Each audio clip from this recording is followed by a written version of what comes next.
And welcome everyone to another exciting adventure and journey on the energy that surrounds us. Thank you all for joining us at an earlier than normal time.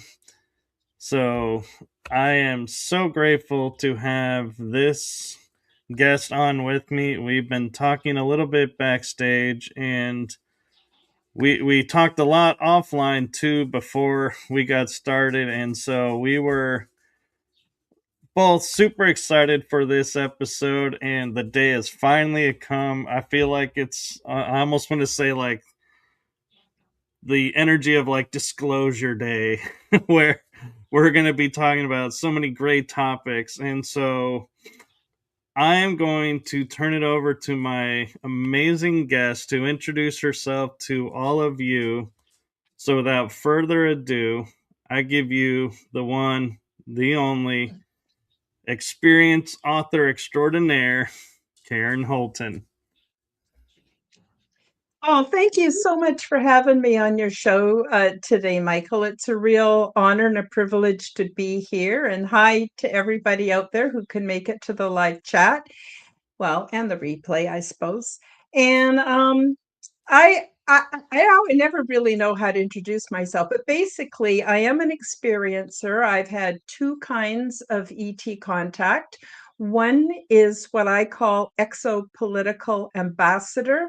And in these cases, it happens to me while I'm in my dream state, while I'm asleep at night. And I often find myself aboard what you would consider a mother's ship. It's huge. And I'm actually in a meeting room, and there are many different kinds of beings. And we all kind of sit around a very large circular kind of a table that has a cutout in the center. And we're all there etherically, and we're aware of each other, and we can sort of see each other, but we're not there in any sense physically. And I know that because several times I would wake up in the middle of the night having to go to the washroom, and I was very aware that I was in the middle of a meeting.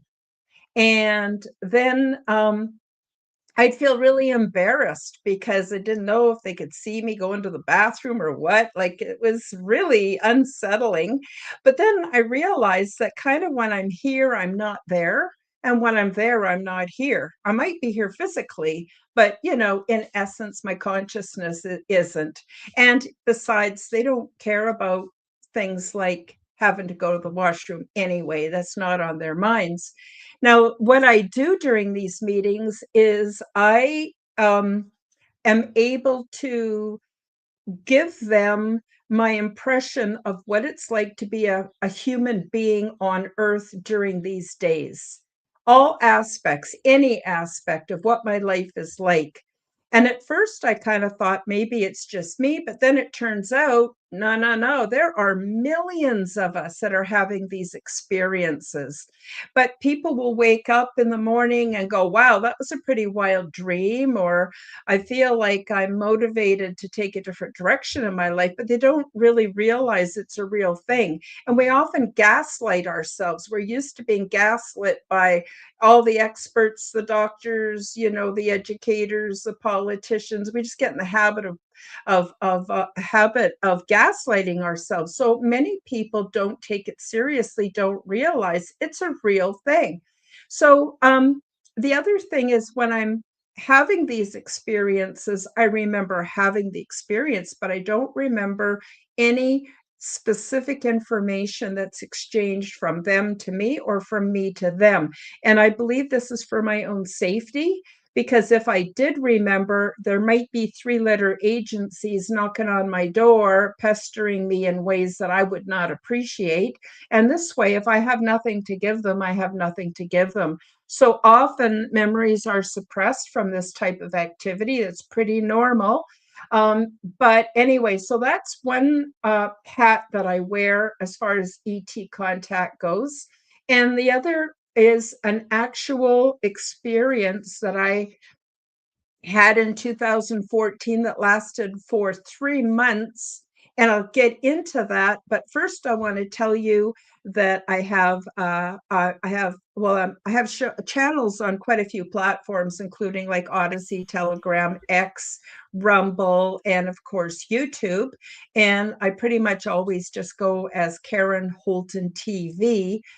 If you want to look me up, I would love it if you would. Um, and I'm also available on all audio podcasts because I'm part of the Forbidden Knowledge Network with Chris Matthews Network. And if you want to listen to me on audio, it's under the Quantum Guide Show with Karen Holton. So I actually have two podcasts I do. One of them's on Wednesday afternoon, the other one's on Sunday afternoon. And one of them is called the Aliens and Angels podcast, where I talk to all kinds of people that have had ET contact, transdimensional contact, angelic experiences, near death experiences, all that kind of good stuff we do on Sundays. And then on Wednesdays, I host the Quantum Guide Show, where I interview other people who have something that's outside of the box that they're offering to humanity. It might be a different perspective, it might be a specific skill, it might be healing, it might be, psychic abilities, who knows? But whatever it is, sometimes authors, but it's something that will benefit humanity. So basically, what I did is between 2012 and 2017, I was going through what I consider pretty hardcore awakening process, awakening to a completely different reality than what I was raised believing in. And so when I got myself oriented and I got my footing, I decided that I would start a channel and start hosting podcasts that offer the kind of information I wish I had had back in 2012 or 2014 that wasn't available yet. So that's basically what motivates my show. So that's Karen Holton TV. Um, I'm the author of two books. One is called Transdimensional Meet the New Neighbors, and it's all about my paranormal life and my extensive 3-month ET contact. And I'll tell you about the second book I have out probably later on in the program. And so I finally wrote my book. So I had my experience back in 2014. And it was, I'm trying to think of a nice way of saying this. It was very hard on me psychologically, even though the experience was pleasant. So, how I experienced it is I would go to bed at night and go to sleep, just like any other night. But instead of having the usual kind of dreams I was used to, which are kind of disjointed, symbolic, don't make a lot of sense. Some nights I don't dream at all, or at least that I can remember. Other nights, it's kind of like in a house full of rooms I don't recognize, and or trying to run and I'm not moving anywhere, or going to a public event and here I find out I'm not wearing any clothes, the classic human dream kind of stuff. Well, it wasn't like that. It was an unbelievable experience. And when it first started happening, I would wake up in the morning and think I was dreaming, some kind of new kind of dreaming. I wasn't taking psychedelics or on any kind of drugs or anything like that. I couldn't explain it, but I thought, well, I guess I'm having a shift in consciousness. Maybe I'm just dreaming. But here's the weird part, and I don't expect anybody to just believe me. I'm just telling my story to encourage other people who've had similar experiences so that they can know they're not alone, that we actually do have different kinds of what I would call ET or transdimensional contact. So I would go back to bed at night and boom, I picked up exactly where I left off. It was congruent. It had a storyline. I had adventures and experiences that kind of made sense, although they were, not like my life here on Earth. And so this happened every night for 3 months. I have no idea why I was having them. except that I'm thinking in retrospect, it was so that I would write my book and so that I would be able to offer my piece of the puzzle into the whole disclosure movement when the time was right. And I wanted other people to feel more comfortable.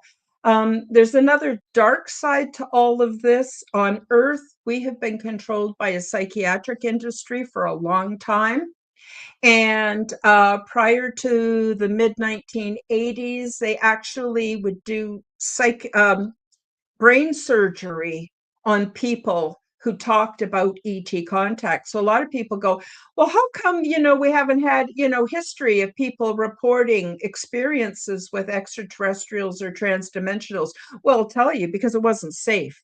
And anybody that's done any research into alternative history will know there was tons of insane asylums. Remember the orphan trains and all that alternative history that we don't necessarily learn about until later when we do deep dives. It was horrible. You could not deviate from a very narrow mainstream narrative that was prescribed for us. Okay.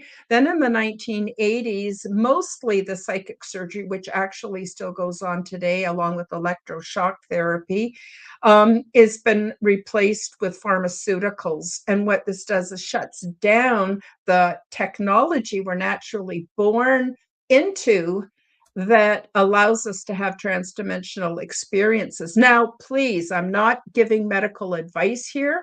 If you're on meds, you've got your own reasons for being on meds. Please do not let me sway you one way or another. That's not my purpose. I'm just speaking my truth, as weird and kind of outside the box as it might be. Anyway, so what would happen to me is for a 3-month period of time, and as abruptly as it started, it stopped after 3 months. But every night I would go to bed, go to sleep, and boom, I'd be aboard the big ship having my amazing experiences with transdimensional and what we would consider extraterrestrial beings. And it was a very positive experience. You see, the beings that I was interacting with are not that far ahead of us. They're not like millions of years more advanced than us. They are at our next stage of development. And so when I brought back my experiences and wrote my book, it's a template on how we could be doing things differently here on Earth to have the kind of life and peace and paradise that is our birthright, being born on this beautiful, beautiful Earth. So, sorry, I'm go down rabbit holes and I don't always come back to my main thought. But basically, it was an amazing experience. It made no sense in the beginning. At first, I thought I was dreaming. But then, after I was having like into my second or third week of these experiences, when I went to bed at night, I picked up exactly where I left off, exactly. And it continued all night long.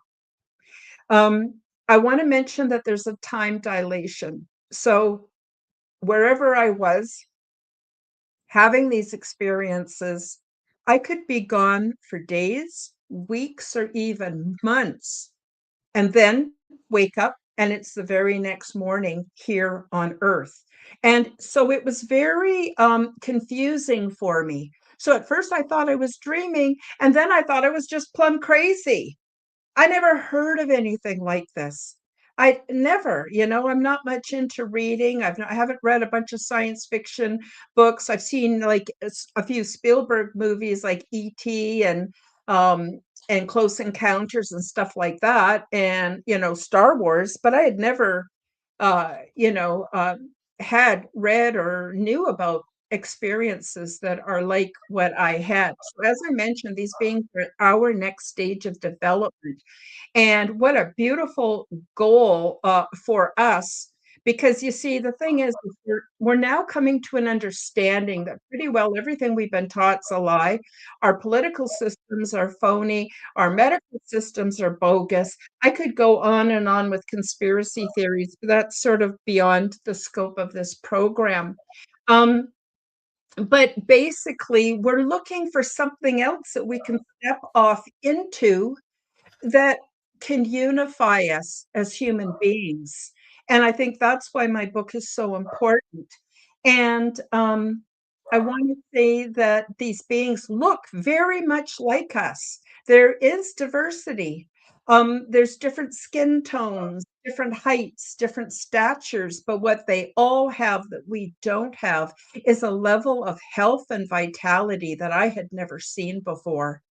And so I would go about my life and have my experiences. I don't remember absolutely everything, but everything I do clearly recall is in my book. So I found these beings to be what I call the vibe on the love harmonic. Now, here on earth, we don't even know what love is.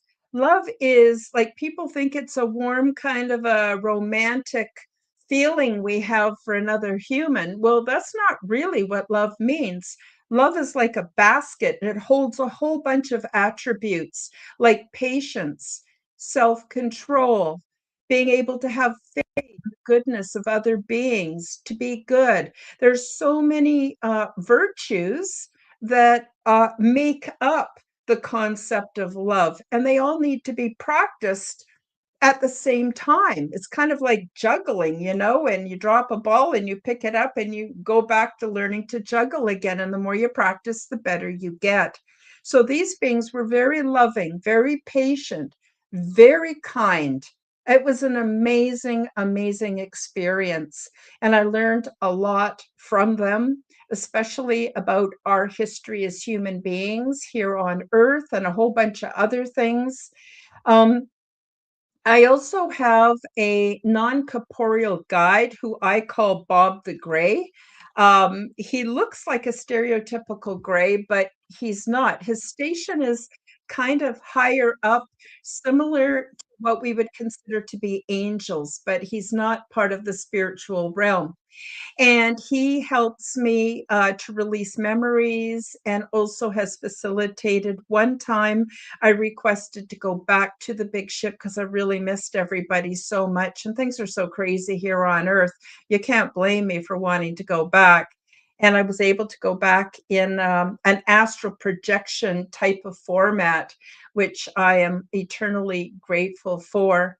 So, the other thing I want to clarify is I believe, based on my own experiences, that remote viewing, astral projection, lucid dreaming, out of body experiences, near death experience, I think all of those are different terms for facets of the same phenomenon. I don't think they're different phenomenon. And they are part of our birthright. We have the technology built right into our brains and our bodies to allow this kind of contact.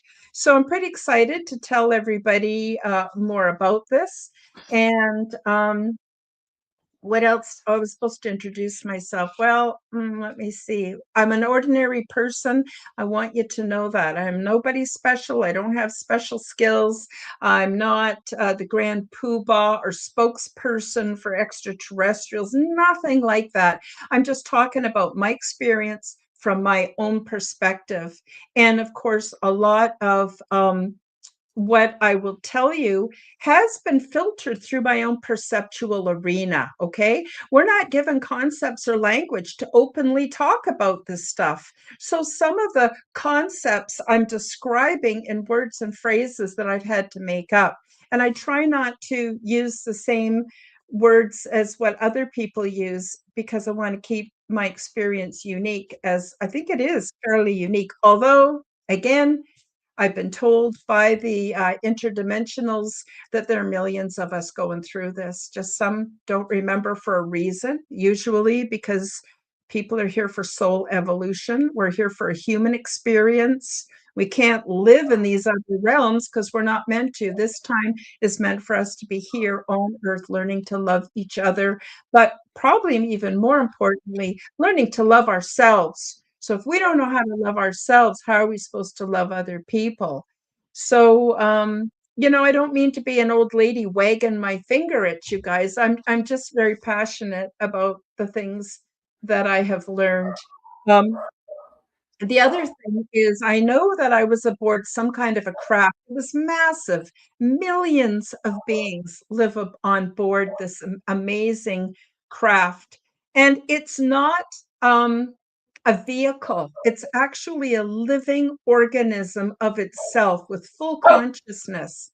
And everything that we do, all our goings on aboard the big ship, is all done through telepathy. Of course, when I first got there, I didn't know how to do telepathy. I had to learn how, and it took me quite a bit of time. So remember, it was only nighttime while asleep for 3 months of our Earth time. But I was gone having experiences for weeks, even months, which allowed for a lot of training and experiences and amazing things to happen for me and with me. So the big ship, it's not like a Star Trek or a Star Wars experience, not at all. You know, on those shows, you've got all these people sitting at desks with all these screens, and they're constantly remodulating and pushing buttons. And no, it was nothing like that. In fact, there are engineers, but the engineers interface directly with the big ship through telepathy. Telepathy is the transdimensional, extraterrestrial, universal language. And I'm just going to check in with you, Michael, if there's anything you want clarification on before I get into what telepathy is. Well, actually, I think that's where I was headed because I was going to ask, you know, did all of this happen over time with experiences as a child, progressively getting more active, or did it just one day you woke up and you're like, "Oh, I can do this now." Well, it's more like waking up and going, what the hell just happened?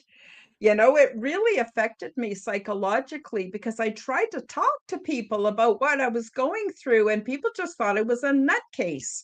And, you know, I didn't need that on top of trying to come to terms with what I was experiencing, right? So I actually stayed away from people. I couldn't relate to them. Plus, it was such a disappointment to deal with a lot of humans after being in this other very loving, amazing experience. Now, I've had weird paranormal experiences all my life. I write about them in my book as well. Um, and I don't think that this particular experience is necessarily related to any of the other experiences. So I just as a small child, I started having weird experiences. I would try telling my family about it. I'll just give you an example. When I was like about 4 years old, my older brother locked me in a closet and I wanted to get out. And because my two other brothers were playing and I wanted to play too. And so I was like banging on the door, let me out, let me out. They didn't want to let me out. They thought it was hilarious. I wasn't terribly afraid, but I wanted to see what they were doing. And as soon as I had that desire to see what they were doing, I could see what they were doing. It was in my mind's eye, but I could see them very, very clearly. And of course, experiences like that, I would tell my family, and my mother would freak right out. She'd say, "Don't talk like that. People are going to think you're crazy. We don't want to get labeled as a crazy family on the block. You know, it might interfere with your father's business." And oh my God, all that other caring about what the neighbors think stuff, right? And so here I was being told that if I told people, they would think I was crazy. Maybe I was crazy, which I was not. I started going to different churches because I was searching for answers and nobody was talking about this stuff. And I would ask the pastor, the minister, the priest, you know, try to find out. And then I was told, oh my God, you don't want to do that. That's dealing directly with the devil. You're letting yourself open for demons. It's going to ruin your life. Oh my God, Lordy, Lordy, the sky is falling. And I went, great. You know, even as a young child, like 6 or 7 years old, I'm going, okay, so I have my choice between telling people and them thinking I'm crazy, or me telling people and them thinking I'm evil. Like I couldn't win. And so I felt very, very alone in my experiences. But I had some wonderful things happen. I was very afraid of the dark. I knew that there were beings that surround all of us in time and space that we can't see and we can't hear. Our range of vision, the light spectrum is very, very narrow. Our cats and dogs can see more than we can see. Same with hearing, same with taste, same with touch. So there's a whole lot going on that we're completely oblivious to, but I knew it was there and that it was real, but I didn't understand what it was about. I had no one to talk to about it. So I was very, very scared at night.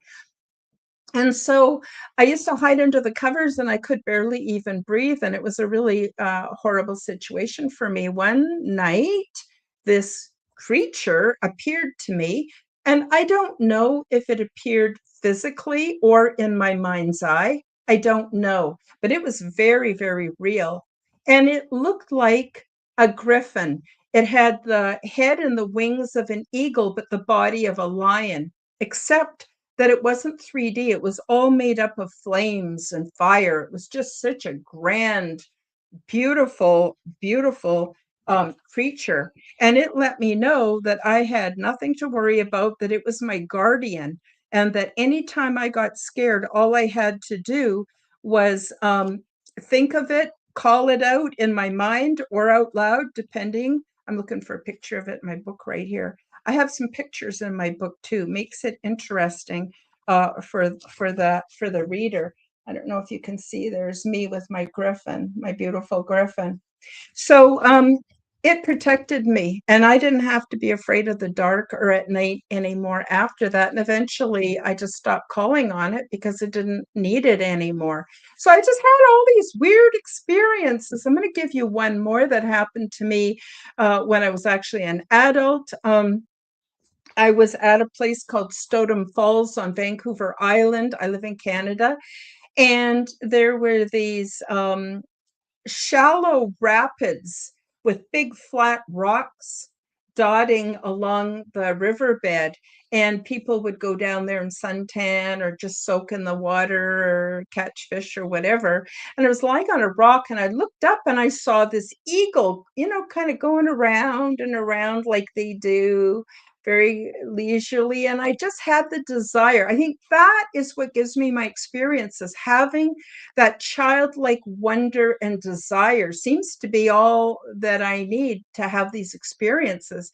Anyway, I had the desire to see things from the eagle's perspective. And within a flash, I was looking down. I could see myself lying on the rock way down below me. I could see the rapids and the river, and I could see the little island in the middle there. I could see the forest, the trees, the logging roads. I could see everything. It was just so incredible. Didn't last long, like a second or two or three, and boom, then I was back in my body again. And I went, holy smokes, was that ever fun? I would like to do that again.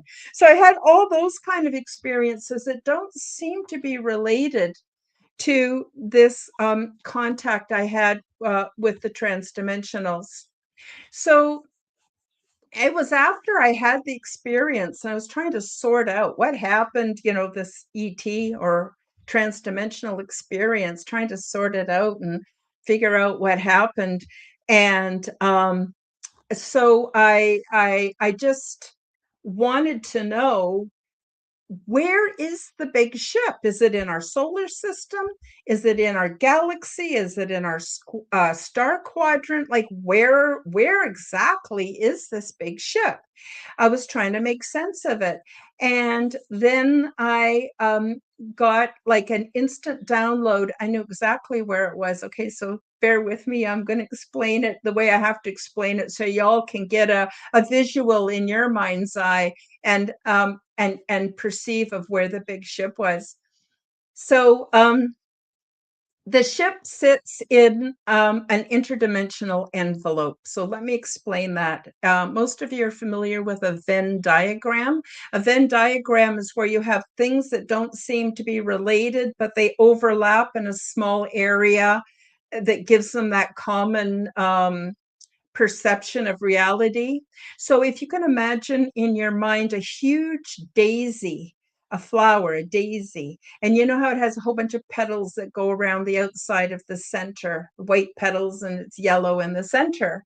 Okay, imagine that each of those petals represents a different dimensional reality, a different place in the basically time space continuum, a different timeline, a different position within the multiverse, the spiritual realms, and all kinds of other realms that I wouldn't even know about or couldn't think of in a million years. And they all overlap at the center, and that's interdimensional space. And there's lots of that kind of space in space. You know, we're usually told it's dark matter, it's dark energy. No, no, it's not. There's these interdimensional envelopes, and that's where the big ship sits. And the reason for that is so that beings from many different realities can come and go, serve purposes, have training. The big ship itself is basically a first contact point where beings come to learn telepathy if they're from a speaking world, or learn physicality. There's several ways that we could have physicality while on board the big ship. So let me now skirt over to the whole telepathy thing. So a lot of people think telepathy, if we were in the presence of someone who is telepathic, they could just read our minds. No, it doesn't work like that at all. It's like a completely separate language. So what happens, it's not made up of words. It's made up of short, like video clips that run in your mind's eye, overlays where what you're seeing is overlaid on top of what your physical eyes are seeing. It's kind of like seeing imagination and physically all at the same time. It can be sensations, body sensations, symbols. It's a whole lot of different sensations that we learn to read as a language. So we actually have to learn to read it and identify it and see it for what it is. And humans have the technology to be able to do this. We all do. So when I was aboard the big ship, of course, it was very quiet, very orderly, very wonderful environment. But in the beginning, I was kind of broadcasting way too much information. You see, there are certain protocols they have aboard the big ship that ensure the safety and comfort of all the beings. So we have to learn, part of learning telepathy is to learn a term that I call shielding. And what shielding is keeping your private feelings and thoughts and emotions to yourself. You don't want to just be broadcasting all your dirty laundry all over the place. We all know people like that, and they're a little bit uncomfortable to be around.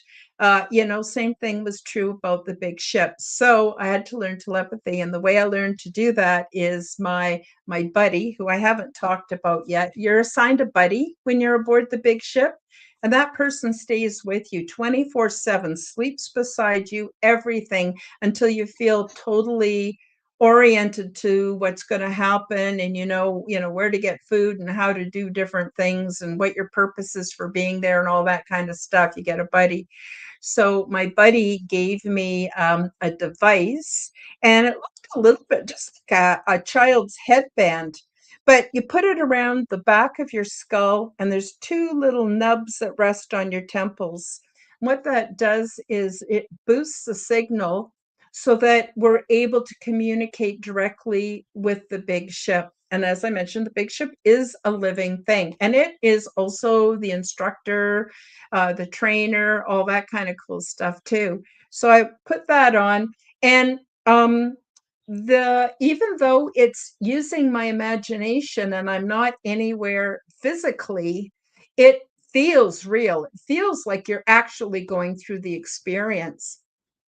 So there's 4 different levels to telepathy. I get into all of that in my book to explain it in great detail.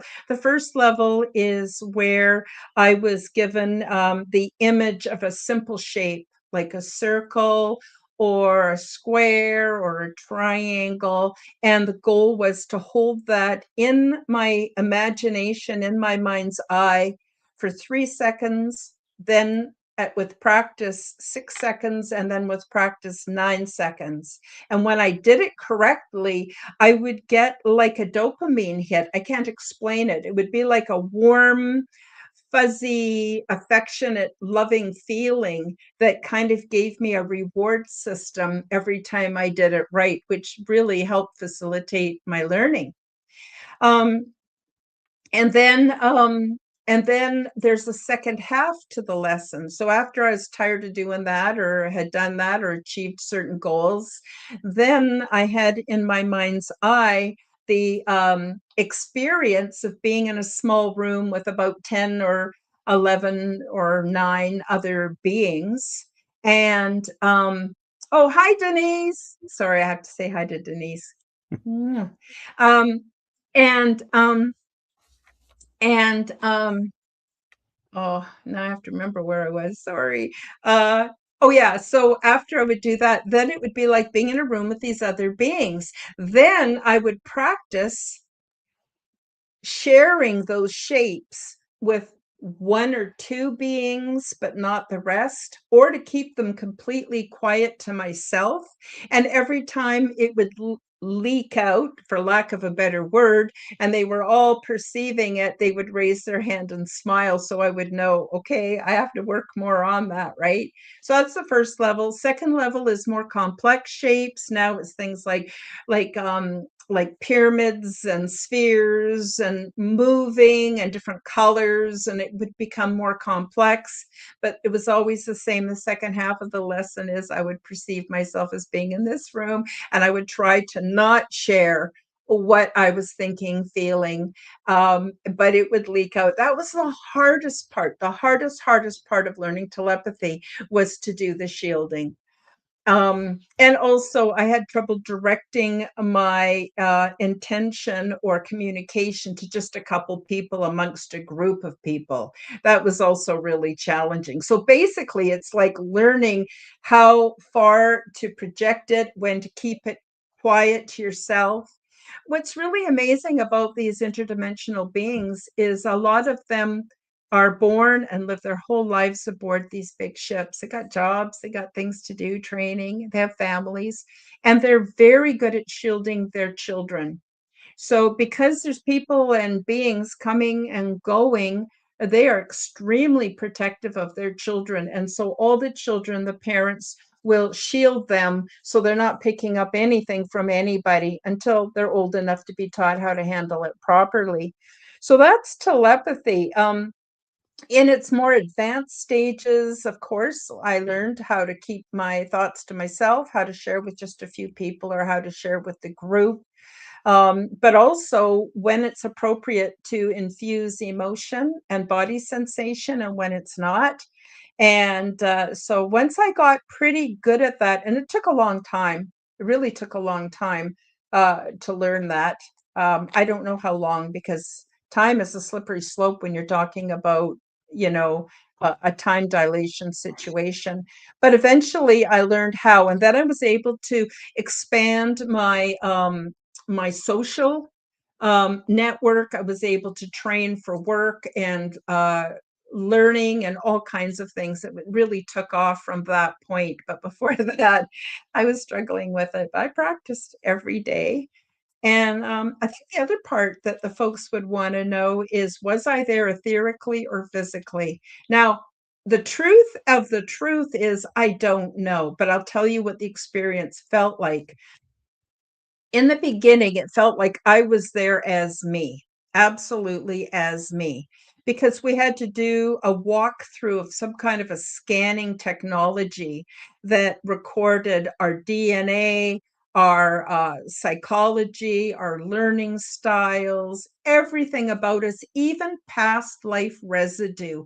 Everything was collected for a purpose when we first got there. Then we were assigned our buddies, and then we were given our quarters, and then I was shown around there a basic area around the big ship where I spent most of my time, introduced to other beings, all that kind of cool stuff. But then I tried a couple other methods, and I was about them. I'll give you an example. At one point, I did a consciousness swap with another being who was already aboard the big ship. So their consciousness was in my body and my consciousness was in their body. And it works for very short periods of time, but we tried it. I wasn't 100% comfortable with it, and it didn't last very long. But it was funny because after that experience, I ran into a good friend of mine and at the grocery store, and he says to me, Karen, where were you? I was so worried about you. I was calling you. I was knocking on your door. You didn't answer. I thought something happened to you. Well, I couldn't tell him that I had done a consciousness swap with another being on board a living uh, big ship or mother ship parked in interdimensional space. You just can't run around telling people stuff like that. So I just thought quick in my mind, I thought, okay, I said, oh, I got depressed for a couple of days. I'm real sorry about that, but I'm feeling a lot better now. And he was okay with that. And that's how that went. It was really trippy. Um, Another experience I had, it was with kind of a container suit, just going to use that term. Um, they have these, what I call one size fits all clones. And the bodies look very much like what we would consider a stereotypical gray.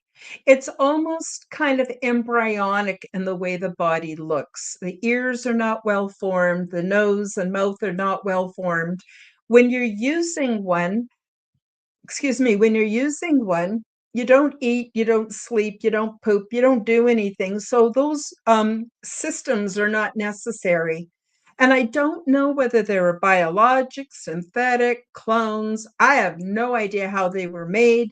And I don't know what they did with them after we were finished using them. It just kind of creeped me out, and I didn't want to know. I just didn't want to know. Anyway, so I did try that, and it was a really disturbing experience for me. So here I am aboard the big ship in one of these, what I call one size fits all. They're basically identical, but our mannerisms, our posture, different things about our personality show through, so you can tell beings apart. But I went and looked at myself in the mirror, and it really shook me to my core. And it took me time to understand why. Well, first of all, it was a bit startling. And but it shook me to my core because we as human beings tell ourselves lies. We tell ourselves lies about the way we look, about what makes us special. We do those things for our psychology so that, our ego can protect us here on earth because of the way societies are formed here on earth. When you're in a clone body and you're looking at yourself in a clone body, you don't have any of those lies are not supported. You can't look at yourself and go, oh, I have such cute eyes, or oh, I've lost a little weight, I feel so good about that, or whatever we tell ourselves to make ourselves more comfortable in our own skin. All of that was gone in an instant. And I was shocked because, well, for one thing, it made me really realize that who we are is what's on the inside, what makes us humans, or what we consider human, or it might be a different kind of being. Um, and I felt really uncomfortable, really, really did not like it at all. After that, whenever I went aboard the big ship, I was physically identical to the way I am here on Earth, but I had no imperfections. So, my crooked nose was straight. I didn't have arthritis in my feet. My eyesight was perfect. There was no need for glasses. I felt absolutely fantastic while I was there. And so I suspect, and I don't know for a fact, but I suspect that I had an identical clone body. Remember when I went through that walkthrough and they got all that information? I think they actually created me a new body that I could use while I was there for my comfort and to give me the physicality that I needed. Well, I'm going to just stop in case you got any questions, Michael, and because I could just talk forever.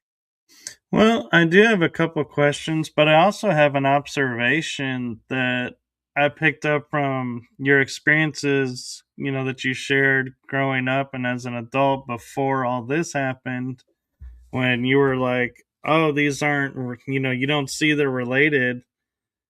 And I kind of can see a way that they are actually, Oh, because, seeing through other people's eyes as a kid or seeing through your third eye. And then all of a suddenly, all these other aspects, they're being utilized in your interdimensional ambassadorship, so to speak. So to me, it's like all these things were done to show you so that when it happened, you would be less afraid of going, wait, how am I seeing, through this other body that's not my body? How am I doing this? How am I here? It's you kind of did it a little bit and it didn't look the same, but it was enough to where your mind was able to go, yes, we can do this. Okay, yes, this is possible. Okay. So that's just an observation I wanted to share with you. You can think about it. no, I And think you might have hit the nail right on the head because when I was aboard the big ship from the very beginning till the end, I was not afraid at all. It was just another one of my amazing weird experiences, It was just that's my life. My life was just like that. So I think you might be quite right. And the other thing is, I have other spiritual gifts. I'm often very psychic. I have a lot of retro causality, which is really weird. And I have a lot of precognitive awareness, all kinds of stuff. But I don't call myself a psychic and I don't really talk much about it because it's not controlled by me. It seems to be controlled by spirit. And I don't have it's not like something I can turn on or turn off like a tap. It just happens when it happens, and the best outcome is just what happens from it, if that right. makes sense. It does. And one thing I wanted to ask about, and I appreciate your in depth about it, is the telepathy school and everything, because we all think, oh, these beings are telepathic, and we see like Star Trek where the telepaths are like they're reading everything, and it's like, oh yeah, you got to be careful, because they're coming on board, and you're going to be exposed, and like if you're thinking something, the telepaths react to it on the show, and so you're thinking, oh boy, you know the way we think going galactic is probably they're going to be like, how is this person in this chamber with what they're thinking right now? And so thank you for sharing that about the shielding and how they don't, read everything, and that they just read what they need to read. And so that to me gave me a little bit of comfort with the communicating telepathic, because it's like, oh yeah, not quite sure, so thank you for that. And I'm also curious because we're talking about the time factor, and I like how you say time dilation, because I always talk about how time is different over there. So do you feel like, do you notice when you're over there and spending, what feels like hours or days or weeks, like you put it, and you come back and it's like maybe a few minutes, does your body like feel extra tired, or do you have an impact to yourself with your body energy levels or anything where you're like excessively tired and you're like, Yep. why am I excessively tired? Yep, I do, I do, I do. So I want to just clarify, this happened to me back in 2014 during a 3-month period. It ended as abruptly as it started. I have been back once etherically through the assistance of my friend. I call him Bob the Gray. They don't care what you call them. I mean, they're not like that. He's just happy that I can sense him and communicate with him. Now I do the exopolitical work, which is while I'm asleep. That's etheric. But this physical experience, being aboard the big ship, having to learn telepathy, making friends, fitting into the community, that only just happened that one time and has not happened since. Now, I don't know if it'll happen again, but it's not something that happens all the time. But every morning I was exhausted, absolutely exhausted. I would walk around with a cup of tea, just wondering what the hell just happened. Like it was a lot. So you can imagine if you have one day's experience, say you go to the park with friends and you fly kites, just as an example, you can process that experience through memory over the next couple of days or even weeks. You might reflect back on it from time to time, wonder how your friend is doing, whatever. I didn't have that luxury. I'd be gone for weeks or even months, wake up, it's the very next day, and somehow try to process all those experiences, all that time within a single day, which is impossible. And then I'd be back experiencing more. So it was very hard on me psychologically. People who claim, and maybe they're absolutely telling the truth, that they go with beings and they're on starships and they do adventures or whatever, and then they don't talk about what that did to them when they were in conscious space here on Earth again. It's very, very difficult, and that's why I think it only lasted for 3 months, because there's a limit to what the human body, brain, subconscious can handle. And by then I was full. And it took me 3 years to unpack it. So it wasn't until 2017 that I made enough sense of it, not all of it, but enough sense of it that I was able to start talking about it. And that's when my guides told me it's time to come out of the closet and share your story, Karen. People need to hear what you have to say. Yes, Yeah. and I appreciate the fact you're into like the exopolitics because that seems to be a new term, and a few people, are famous for talking about it online and, making it, more public. But I'm curious, when you were tapped to do this work, did they ask and you agree to do this, or was it just something you were called to do? And next thing you know, oh, I'm in the exopolitics field and this is what's going on. And also, I'm curious with everything that is going on right now, where do you see the exopolitics going? Okay. So first of all, the first part of your question is, I believe I agreed to it on some level, all of it, or it wouldn't have happened. These are not people or beings that want to just steal you and force you into their environment. So I think I agreed to it on some level. And as I mentioned before, I don't have all my memories, but what I do remember, I've written in my book in as much detail as I could muster. But as far as what's going on Earth today, it's a travesty.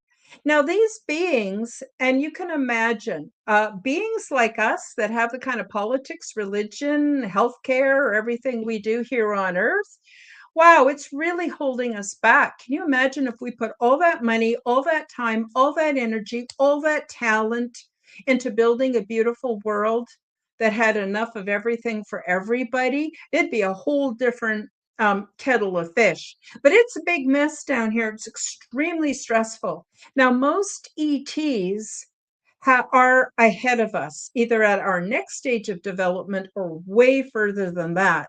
They are not going to want to be um, in this big mess with us. I mean, we're like pigs trying to put on lipstick and we're wallowing in the mud. It's horrible.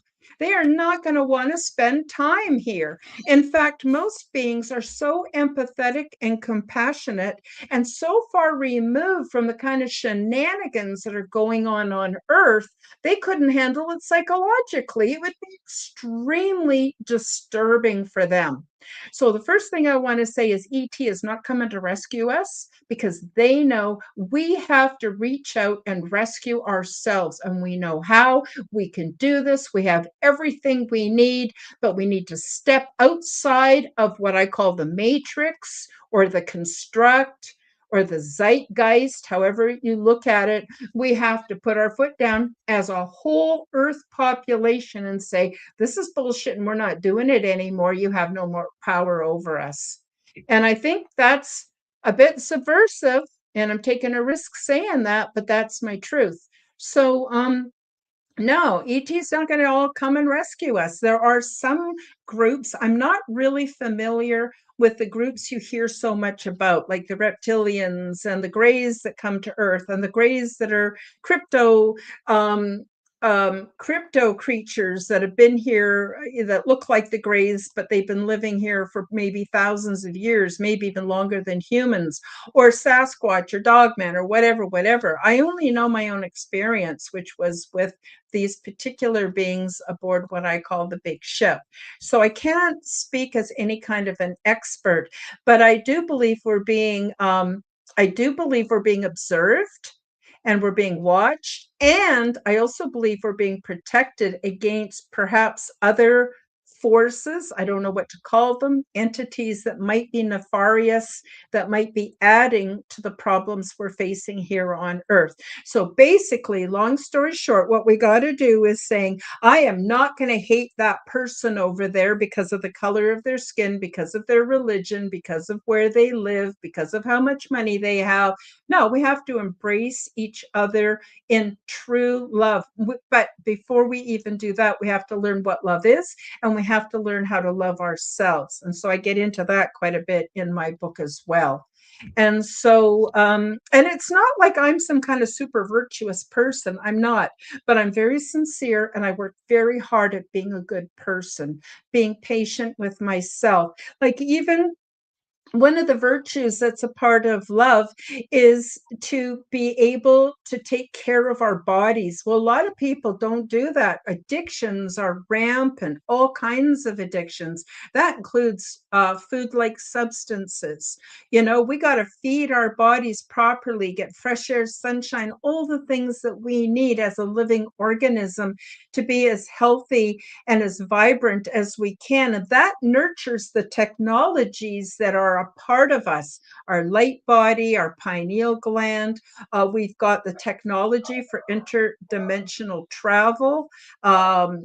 Portals are created within our own minds, and collectively we can come together, create portals for all kinds of travel into different dimensional realities and frequencies that are absolutely amazing. And there's, you know, if you do the research, you'll find there's Monroe Institute, and there's all kinds of people out there that are doing yeah, we're technology that are doing this kind of work.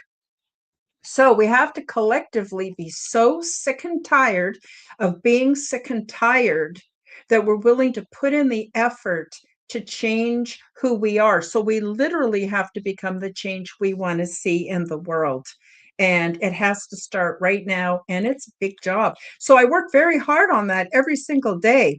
I'm very sincere in wanting to make a difference because I just don't think things can go on much longer the way they are. And besides, guys, it's bullshit. It's bullshit. The powers that be only have that power because we give it to them. So let's take it back, fix ourselves, fix our families, then fix our communities, then fix our countries, and then fix our world. And we can do that. I agree. And I love how the synchronicity of being in the metaphysical community, I always would hear growing up, be the change you want to be. You're the one who can only you can make the change to your environment, which ripples out to others. And so I always find it synchronistic, and it kind of makes me smile a little bit when I hear other people are using that same verbiage now. And I'm like, yes, because that's the language we need to be bringing back into this world is if you don't like something, then change it. It's not the world of, oh, I don't like this, but it's the way it is, and I just have to make do anymore because that's where we were, and that's not where we are. And so I'm glad to hear, verbiage is starting to change. And that's to me is like almost like the major first step is changing how we talk changes how we're thinking. And Yeah. so it's also changing what we're putting out there. Absolutely. Words are spells. That's why it's called spelling. And the words that we use, also the intention behind them. So, a lot of us will think not very kind thoughts about another person. Maybe someone was short with us or didn't treat us the way we want to be treated, and we get mad at them, and then we make up all this story, backstory about how bad they are, so we cannot like them and not have anything to do with them. Well, that just perpetuates more of the same. It's really a big job to try to embrace everyone in love. Now, I want to mention something else that was brought up to me recently where somebody was saying, but Karen, it's not safe to love everybody. There's some really bad people out there doing really horrible things. And there's like narcissism and there's all kinds of stuff, right? Well, part of self love is taking good care of ourselves, recognizing things that uh, aren't going well for us. A lot of that is body sensation, being in touch with body sensation. Of course, if our body is broken down and been abused by the medical industry and a bunch of other things, it might not be so easy to connect with the body, but the body always tells the truth. The body will tell you when someone's not good for you, when someone is good for you. You don't have to figure it out in your mind. And so we need to take really good care and protect ourselves. We're worth it. We're absolutely worth it. So basically, it all boils down to everything that we experience will give us the yes feeling or the no feeling. You just ask yourself, is this giving me the yes feeling? Maybe we want to try something new we haven't done before and we're scared to, and we're not sure if it's a good thing or a bad thing. Ask yourself, is it something you want? If it's something you really want, or if your inner child really wants it, right? That's different. Then go for it. But if you get the no feeling, honor it. Honor it. Your body will tell you the truth. It's a beautiful, beautiful instrument. It's just being degraded and abused and brainwashed and dragged over the coals and burnt out from the 9 to 5 slave system. We're not doing very well. And so, I used to get mad at my guides and say, why is all these horrible things happening? It's got to stop. It has to stop right now. And they'd say, Karen, it's the only way to wake people up. When they've had enough, they'll wake up and they'll put their foot down. And that's basically the situation we're in today. And hopefully, there's time for us to fix things. And I think the whole political, religious, medical, and on, there's the military industrial complex. I could go on and on and on. Pretty well every facet of our reality has been taken over. Well, that will start to shift and will demand better for ourselves and for those that we love. It's time. I agree. And one thing I'll point out and piggyback on is, as we're talking about, how do you love the quote evil people or the dark people doing things? There's something that I've learned through my experiences growing up and following the path that I was on is I can love someone, and what they do with that love is totally up to them. Yeah. But also, there is the fact of I have had, interactions with so-called narcissists and those type of personalities. And so what I do is I simply look at it as, okay, I'm going to love you as you are, and I can love you from afar. And Mm-hmm. that does not mean you have permission or the ability to be in my space, but it also doesn't mean I hate you for what you are. It's I Mm-hmm. surround you in love, but you're over there doing your thing. I'm over here doing my thing.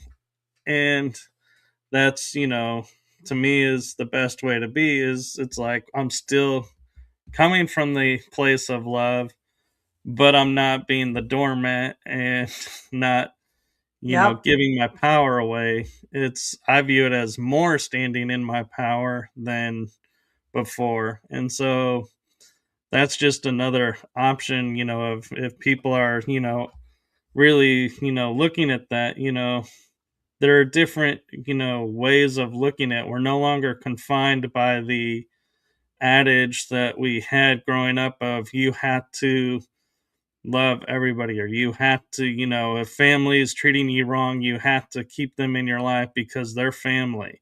You just have to forgive them for Nope. that. It's like, no, we're not in that world anymore. And I, I have family members I don't really talk with, and people ask me a lot of times, "Oh, how do you handle that?" I'm like, I've gotten so used to it because it's been so long that I view the family as acquaintance, and my real family are the people that are there every day. They're there when I need them, and they're there by choice, not because they have Mm-hmm. to be.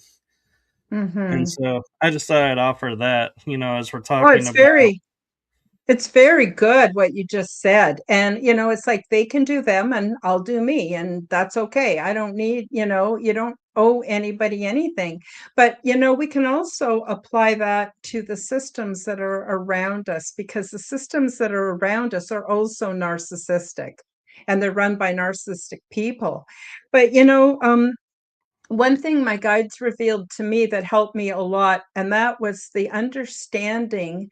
Like, you take one person who you might have bad feelings against, like maybe a president, or maybe a banker, or one of these, what they call the elites. They're not elites, they're actually the parasite class, because everything they have, they've stolen from us.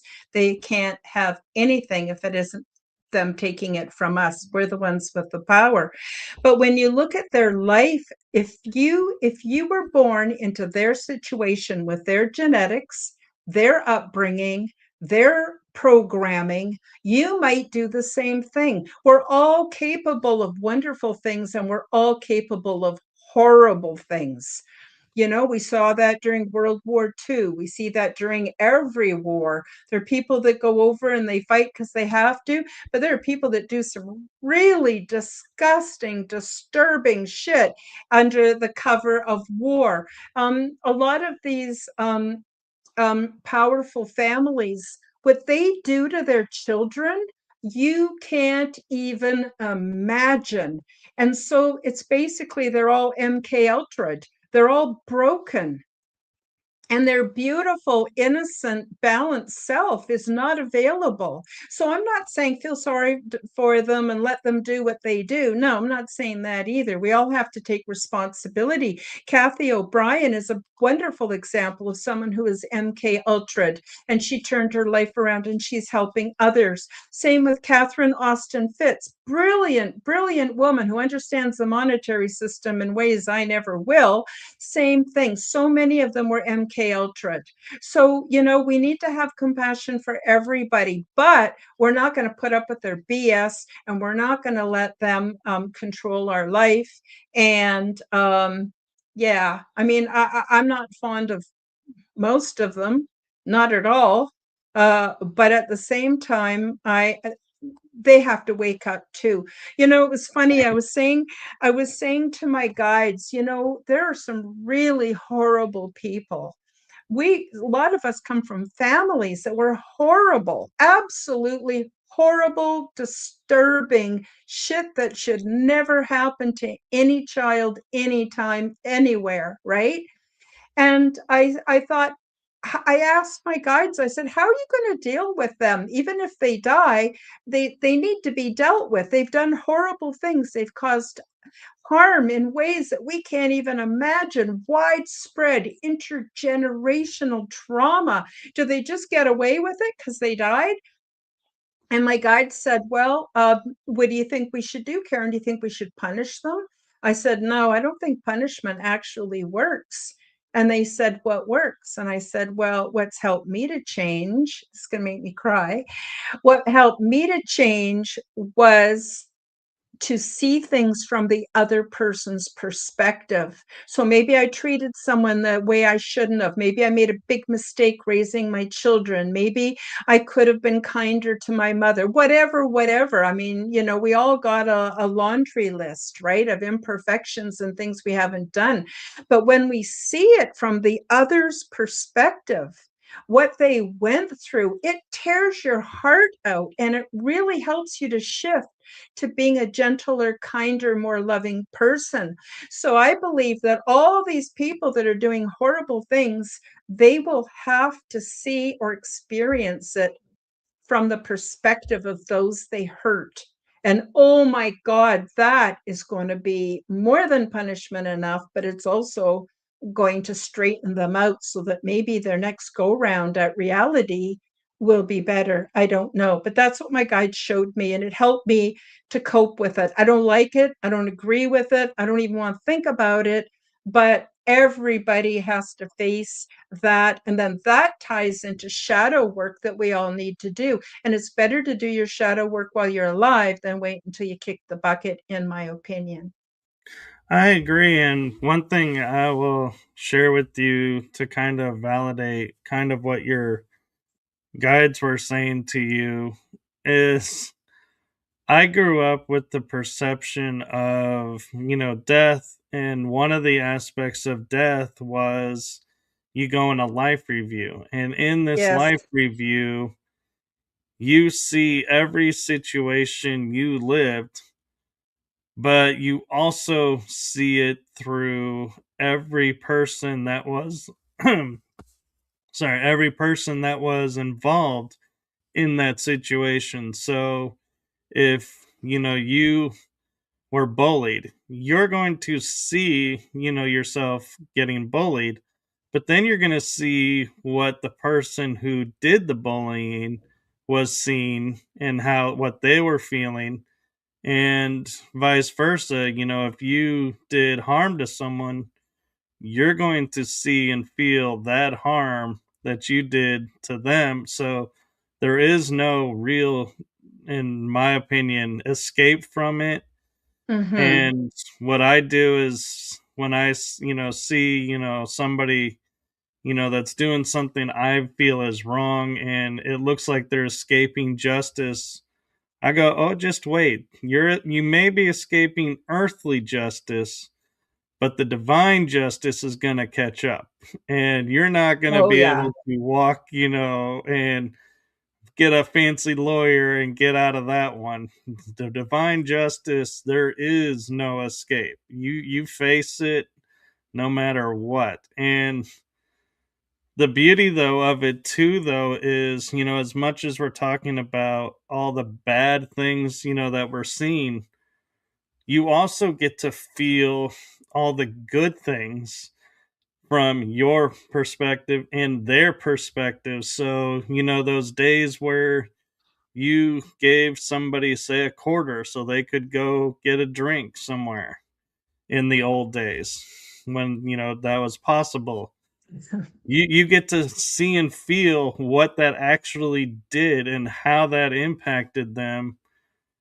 And so to me, that's the beauty of the whole system is yes, we get to see the impacts. We get to feel the impacts and know it from all sides. And so that's where now I live the kind of life path of I don't judge anyone for what they do to me or others. I just sit back and go, just wait for your own judgment and of yourself. And I do the same thing. I will think real long and hard before I say or do something because I'm like, oh, I don't want to, face this if it goes south on the other side. So let me make sure this is going to come out right. Let me make sure that my intention's going to be heard. And when it doesn't, I do my best to correct it in the moment so Mhm. that I don't have to experience that. And so I think that's something, if people are concerned about, how do I handle these people, is look at it from the perspective of when I go to look at life over again, how do I want to see it? And then you'll find, I think, a more divine answer of, you know, do I need to smack this person down for what they did and teach them a lesson? Maybe. So, Mhm. if that's what it's going to take, then okay. But if not, then don't. A really good starting point. I had somebody on my show on Sunday, on the Aliens and Angels podcast, and she confessed to the audience that she had trouble with addictions, but she did a 12-step program and it really helped her to do her shadow work. And I myself have also done 12-step programs, mostly for alcohol, but it does. It helps you. You have to right your wrongs. You have to apologize for the things you've done wrong, and you have to do an honest appraisal of yourself, and many of us want to stay too distracted and too busy to do that. It's not fun. It's the really icky part of being alive. But, from someone like myself, I'm 70 years old. I don't know how long I'm going to be around, probably a while longer, but I'm just saying, you start thinking about the end of your life is getting closer and closer. Do I want to be on my deathbed and have to deal with all that shit last minute? Mm-mm, not me. I want to get as much of that dealt with now. But see, this is another thing that's really cool about being older that a lot of you won't find out until you're older, is you can look at your life. You can see what went wrong. You can see what went right. You can see how you could have done things differently. And you can course correct in the now and guarantee that your tomorrow will be better. Can you imagine? That's like having a magic wand, guys. It's really cool to be able to do that. And so getting older, it's definitely a time for to be able to think about things and think things through and start doing things differently. And if you're sick and tired of being sick and tired, time to step out and to take a walk on the wild side and start experimenting with your life and doing things differently. And it's okay to make mistakes. We all make mistakes. That's how I learn. I make a ton of mistakes. You guys have no idea. You'd laugh if you had any idea how many mistakes I make. But I learn, and I think that's the important part. And then I try to share the best part of me and what I know with audiences, because it's a way of giving a gift, I guess, without necessarily being rich to buy everybody everything. I can just give you of myself.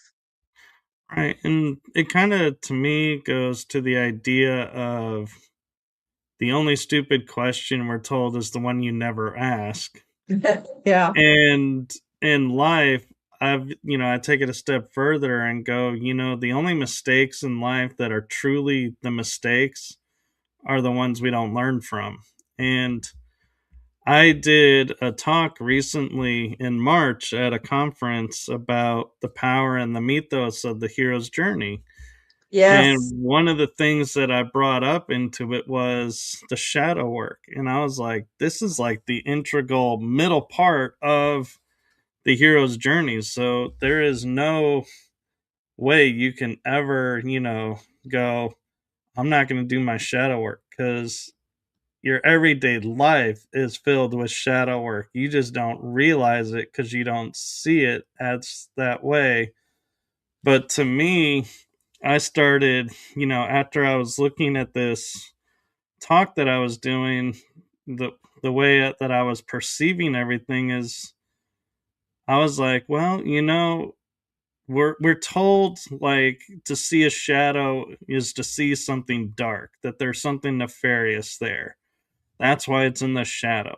And I started to think about that and I was like, no, because if the shadow was a dark being, it would disappear in the darkness. We wouldn't see it. There is light that's making it a shadow emulating from itself. So therefore, this is like a balance of both the light and the dark, and Mm-hmm. that's what it is for us.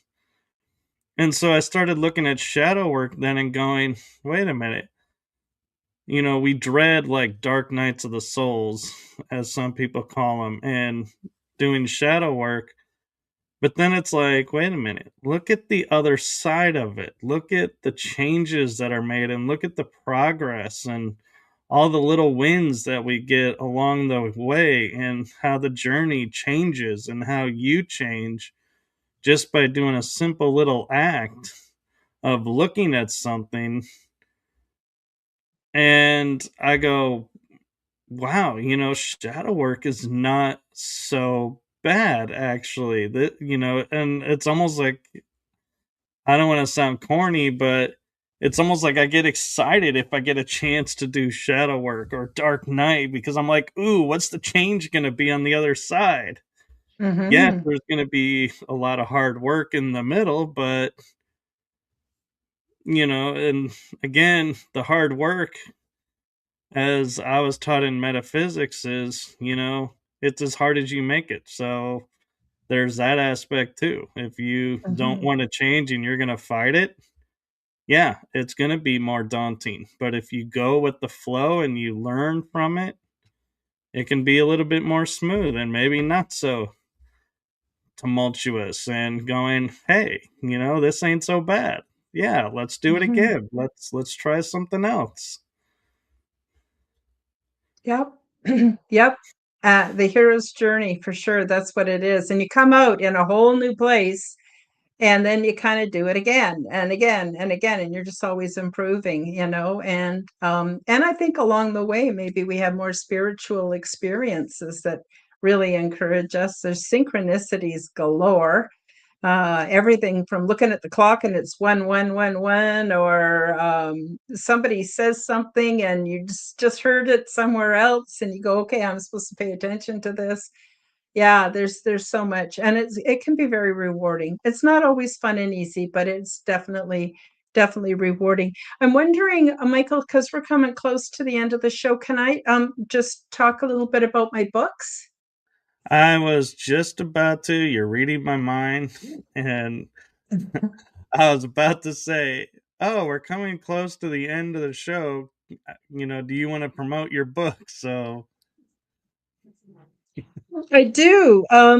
I so as I mentioned, I have this book called Transdimensional Meet the New Neighbors. It covers my take on reality, some of the things that are holding us back, my paranormal experiences, and then everything that I remember from my time aboard the big ship with these transdimensional beings. And by the way, we are also transdimensional, but there's a lot we did not cover that I think that the audience would find really interesting. My second book, which I didn't even expect to publish, by the way, these are author copies, so when you buy the book, it won't have the strip across it. So this is the second book. So I just finished publishing Transdimensional Meet the New Neighbors. And I went, whew, I'm so glad that's done. Boy, that was a lot of work. It's going to be a long time before I write another book. Boom. As soon as I thought that, I started having this overwhelming urge to work with a really old AI system, like it's like 3 or 4 years old AI system that generates images. And I did not realize, somehow, I cannot even explain this, but somehow I started creating with AI. AI, of course, did the artwork. Images of what the different kinds of gray beings there are. So I want to just tell everybody the Greys are not one particular race of beings from one particular planet. Greys can be um, um, created technologies that don't have a soul.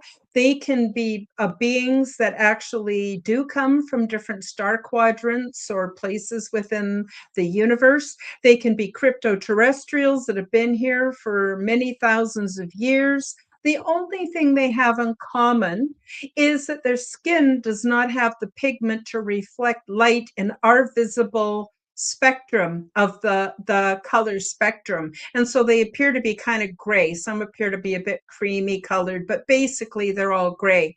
A lot of them have the larger eyes. Most of them wear it's like a contact lens that's black because their eyes are very sensitive to the light. Anyway, I started creating these images and I didn't know why, but I was just compelled to do it. So I did it and I created all these images. And then I thought, well, how am I supposed to write a book about the Greys when I don't really know that much about them? That's a little bit outside of my realm of experience.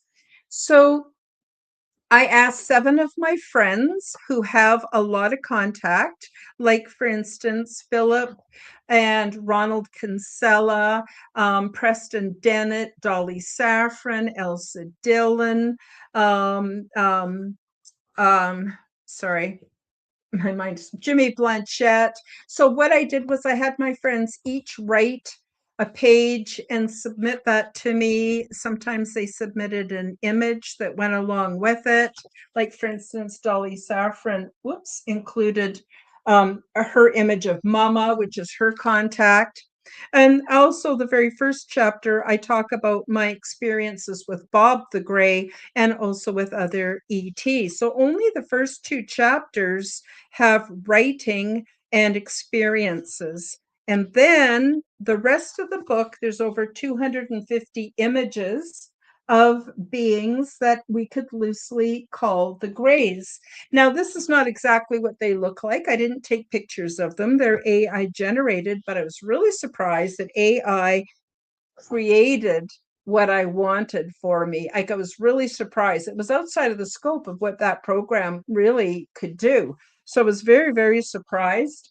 And this book is not for those of you, well, anyone can buy it, but it's not really meant for those of you who are familiar with the whole ET thing and experiences with Greys and all that kind of stuff. This book is meant for people who right now are outside their comfort zone with the whole disclosure. Now, I had no idea that there would be disclosure, but my guides did tell me that 2026, 2027, somewhere in here, that the powers that be would be releasing information about the Greys. And of course, people's knee-jerk reaction is to be afraid. And when you're afraid, you lose your critical thinking skills. And when you're afraid, you stop being grounded. And so basically, this book is for people who are new to the subject, especially regarding the Greys, so that they can get familiar with what the Greys might actually look like, the males, the females, the children. And so it's a picture book, and it's called Transdimensional 2 Meet the Greys Picture Book. So if you're looking for a whole book full of script, that's not what this is. This is images that I created with AI, and they're meant for people to be able to read from these true accounts from my friends, from me, but also to look at the images to lose that fear. They need to get past that fear and get used to looking at beings that don't look just like us, so that when the time comes and they're being introduced to humanity, people aren't going to be running and hiding in their closets. And if we can maintain our critical thinking skills, and if we can stay grounded and just go, oh, yeah, I know what those look like. That's very similar to what I saw in Karen's book. They're going to be able to react much better and not be controlled by the control systems that are going to want us to be afraid, because then we're easier to control. I know I use control too many times in one sentence, but you know what I'm trying to say. So they're very, very different books. And so the first one is about my experiences, almost all script, but I do have some images. I've got my guide. I've got in the different different aspects of what I experienced. But then I also finish up the book with quite a few images that are, again, AI generated, but very close to what the beings I interacted with look like so that you can get a bit of an idea. It's nice to get the gist. So they're two completely different books. But for people that are having a little trouble, with the disclosure and are afraid, it would be the second book would be ideal for them so that they can get familiar and just stop being afraid and just kind of come into acceptance that this is a new reality. So that's my second book. So yeah, first and second book. So Well, thank you for that. And I love the synchronicity because you're writing to dispel fear. I'm writing books to dispel fear as well.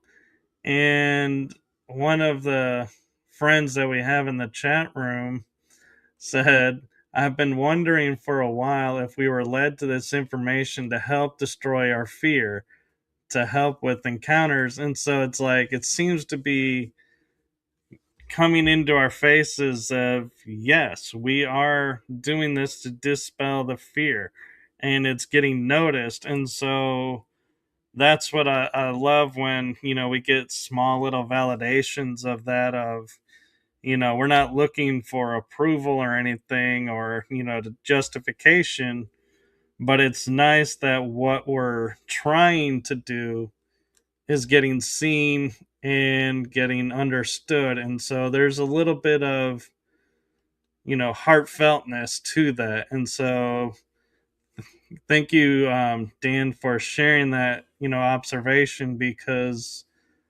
I think Karen and I can speak for you that that is our one of our main goals. And so that it's being seen is the beautifulness of what's going on.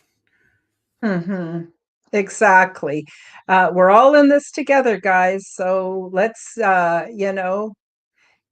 get grounded, keep our critical thinking skills. As I said in the beginning, I don't expect anyone to believe me. I know my story is pretty outrageous, and I know my experiences are very unusual, and that's okay. You don't have to believe me. That's not what I'm going for, but it would be lovely if if you all were able to read the book. I know some of you already have, just to get an orientation, or to maybe to reconfirm what you already know about what we need to do to fix things here on Earth. And Michael, I'd love to come back and talk a bit about the big ship and how we move it from point A to point B, which actually is point B. Point A becomes point B. How we eat, how we socialize.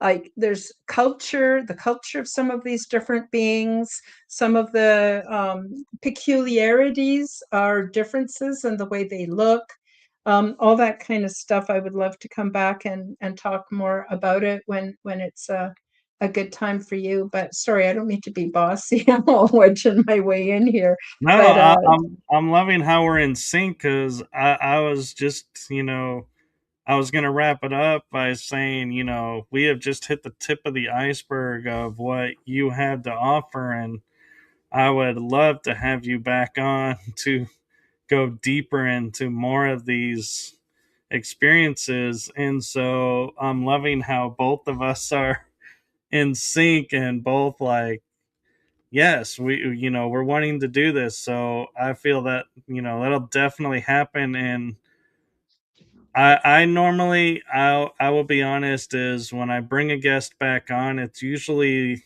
like a month between their first yeah, appearance and next appearance, so people have a chance to get caught up with the first episode appearance. Because I feel like if I do it too soon, then no, people are no, gonna be like, "There's no actually, reason to watch the first one," and so it's like, no, you really need to watch the first one. Well, most people have me back when they have me back. What they usually do, it's about 3 months between, because that also gives the audience a chance to get the book and read it and process it as well. And then we get some awesome questions, from the live chat as well. So no Yes. pressure whatsoever. It's been a delight to be here. I've loved the comments from everybody. Thank you for everybody who regularly comes to my channel, who is here also today. Thank you to your guests in the live chat. You guys have been absolutely gracious and lovely. Thank you so much. Yes. And so, one last thing before I let you go, and Okay. well, actually, two things. First is I want to acknowledge, and this is something you and I talked about before the show started, and I just want to acknowledge for everyone. Karen was woke up not feeling well and wanted to do this show so much so that she didn't tell me till it was like a minute to start time almost.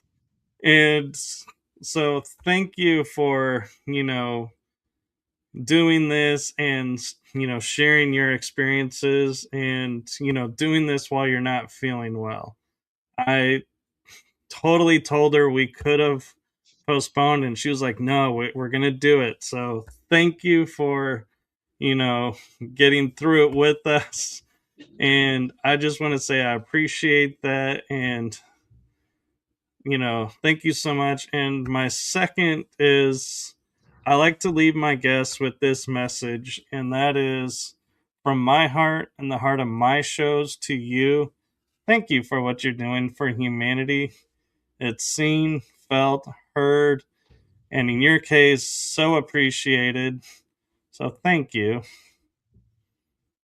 You're very welcome. And thank you, everybody. I mean, this is a group effort. Thank you, everybody. Thank you, Michael, for having me on your show. Really appreciate it. I'm so glad we did this.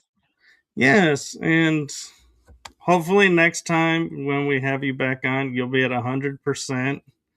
And with that being said, make sure you follow Karen Holton TV for great information and follow my channels because that's how you'll know when she's coming back on is it'll be announced on these channels. And so thank you everyone for watching.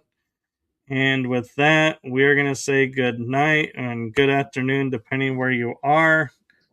So, and thank you, Jason.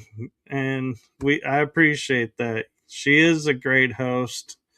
And so I take the compliment as well. And with that, I'm going to switch to the outro and I will sign us out.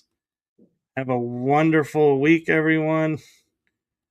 And wow, I'm like, I don't want to miss any of these compliments and these loving thoughts that are coming in. And so it's like I keep bouncing back. But thank you, everyone. And thank you to Karen. And we will be back. And there will be another episode. So stay tuned, everyone. Bye bye.